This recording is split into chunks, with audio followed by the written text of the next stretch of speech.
그간 테스트해본 대부분의 중저가 노트북의 경우 CPU 성능이 좋으면 가격대를 맞추기 위해 디스플레이에서 힘을 뺀 게 사실인데요.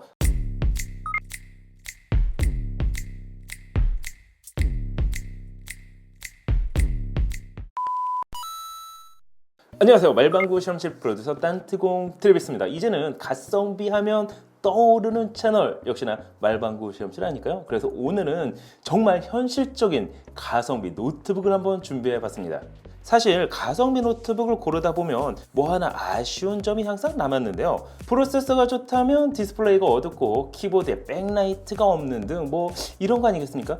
하지만 오늘 준비한 노트북은 그 어느 하나 아쉬운 점을 찾기 어려운 노트북이었습니다. 할인 쿠폰 모두 적용을 받으면 최대 60만 6천 원에 구매가 가능한 이번 노트북, 바로 레노버 아이디어 패드 슬림 3가 그것인데요. 합리적인 가격대 노트북을 찾고 계시다고요? 그럼 지금부터 같이 한번 확인해 보시죠. 고고고!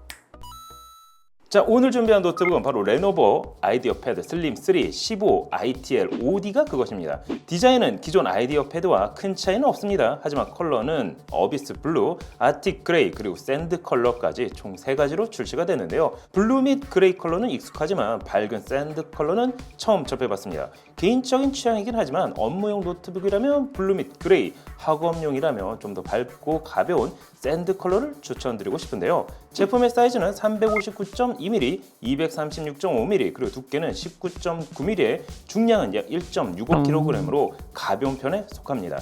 어댑터 역시 작고 슬림하게 제작이 됐는데요. 그럼 이번 노트북의 중요 스펙은 어떨까요? 일단 프로세서는 11세대 인텔 코어 i5 1135G7이 탑재됐습니다. 4코어 8스레드 최대 4.2GHz의 부스트 클럭을 지원하는 모델인데요. 최근 출시된 삼성 갤럭시북 프로 360 제품과 LG 그램 2021년형 노트북에도 동일한 프로세서가 탑재됐을 만큼 성능은 기본 이상을 지원하는 CPU라 할 수가 있습니다. 그런가요? 실제 프로세서의 성능은 어느 정도 나올까요?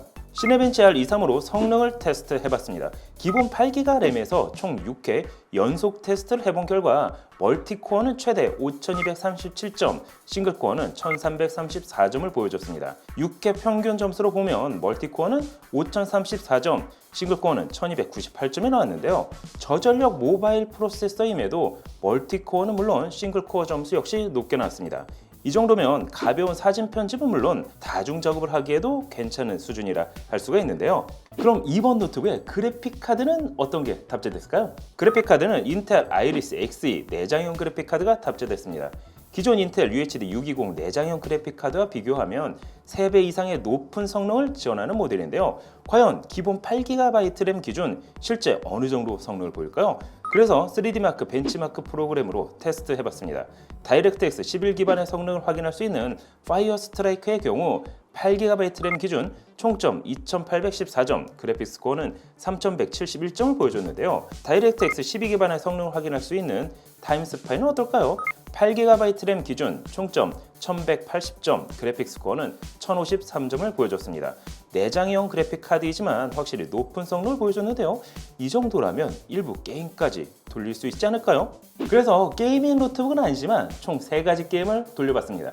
첫 번째 게임은 롤을 중간 옵션에서 실제 플레이를 해봤는데요. 기본 8GB 램 기준 평균 102프레임 정도를 보여줬습니다. 이 정도면 롤은 램 업그레이드 없이도 이번 노트북으로 충분히 플레이할 수 있어 보였는데요. 두 번째는 피파4 온라인 게임을 8GB 기본 램 기준 높음 옵션에서 플레이해봤습니다. 실제 경기 내에서의 프레임은 평균 58에서 60프레임 사이를 보여줬습니다. 이 정도면 피파4 온라인까지도 게임을 플레이할 수 있는 수준이라 할 수가 있습니다. 세 번째는 오버워치를 중간 옵션에서 실제 플레이를 해봤는데요. 그 결과 8GB 램 기준 평균 44프레임을 보였지만 중간중간 렉 현상이 발생했습니다.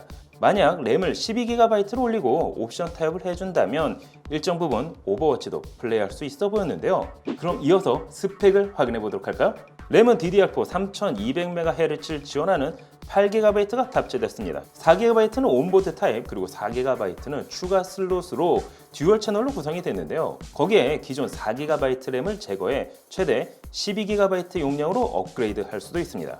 저장 공간은 기본 NVMe SSD 256GB로 읽기는 2023, 쓰기는 1269MB/s로 준수한 속도를 보여줬을 뿐만 아니라 추가 SATA 3 슬롯을 지원하고 있어 2.5인치 HDD나 SSD를 장착할 수도 있습니다. 그럼 이번 노트북의 키보드는 어떨까요? 4열 숫자 패드를 지원하는 풀사이즈, 거기에 가성비 모델에서는 대부분 지원하지 않는 화이트 백라이트까지 탑재가 됐습니다. 키감도 나쁘지 않아 워드 작업을 하기에도 괜찮았는데요. 또한 최신형 노트북답게 와이파이 6는 물론 블루투스 5.1까지 사용 가능합니다. 그럼 이번 노트북의 디스플레이는 어떨까요? 대부분의 중저가 노트북의 경우 250니트의 다소 어두운 밝기를 지원한다면 이번 노트북은 15.6인치 FHD 해상도를 지원하는 300니트의 밝기의 IPS 패널이 사용됐습니다. 거기에 180도 회의 모드까지 지원하고 있어 실내는 물론 외부에서도 학업이나 업무용으로 사용하기 괜찮았는데요. 또한 프라이버시 셔터가 장착된 HD 웹캠이 기본 탑재되어 있어 화상회의 및 온라인 수업 이후 이처럼 셔터를 닫아 해킹으로부터 발생할 수 있는 피해를 사전에 방지할 수도 있습니다. 노트북의 배터리는 38W씩 리튬이온 배터리가 탑재가 됐습니다. 제조사 기준 6시간 정도 사용이 가능하다 하지만 이는 제조사 기준일 뿐 실사용 환경에서는 4시간 정도 사용이 가능했는데요. 좌측에는 전원 포트, USB 2.0 타입 A 포트, HDMI 포트, USB 3.2 타입 C 포트, 3.5mm 오디오 콤보 포트가 자리하고 있습니다. 반대편에는 USB 3.2 타입 A 포트, SD 카드 리더기 및 LED 인디케이터가 위치하고 있는데요. 각종 포트 및 SD 메모리 카드 리더까지 지원하고 있어 멀티 포트 없이도 충분히 노트북을 사용할 수 있었습니다. 자, 오늘은 현실적인 가성비 노트북 레노버 아이디어 슬림 3에 대해서 확인을 해봤습니다. 그간 테스트해본 대부분의 중저가 노트북의 경우 CPU 성능이 좋으면 가격대를 맞추기 위해 디스플레이에서 힘을 뺀 게 사실인데요. 거기에 키보드에 백라이트도 지원되지 않았습니다. 또한 짧은 할인 기간으로 사실 영상을 보고 구매하려면 가격이 올라 가성비에서 멀어지는 경우도 많았습니다. 하지만 이번 노트북은 갤럭시북 프로 360에 들어가는 동일한 프로세서로 준수한 성능과 300니트의 밝은 디스플레이, 거기에 2단계 조절이 가능한 백라이트와 함께 가격 할인 역시 지속적으로 가져가기에 어쩌면 가장 현실적인 가성비 노트북이 아닌가 하는데요. 3가지 컬러로 출시가 된 이번 레노버 슬림 3, 여러분이 보시면 어떠신가요? 다음엔 또 다른 테크 이야기로 찾아뵙도록 하겠습니다. 그럼 안녕! 짠! 모니터는 크게 램은 많이 하드는 못해먹겠네. 맨날 똑같은 거 더 이상 못하겠어요 스승님. 도대체 언제 전설의 컴퓨터 구매 비법을 전수해 주시는 거죠? 이제 너에게 이 비법을 전달해 줄 때가 온 게로구나. 바꿔라. 아니 이건 노트북도 말방구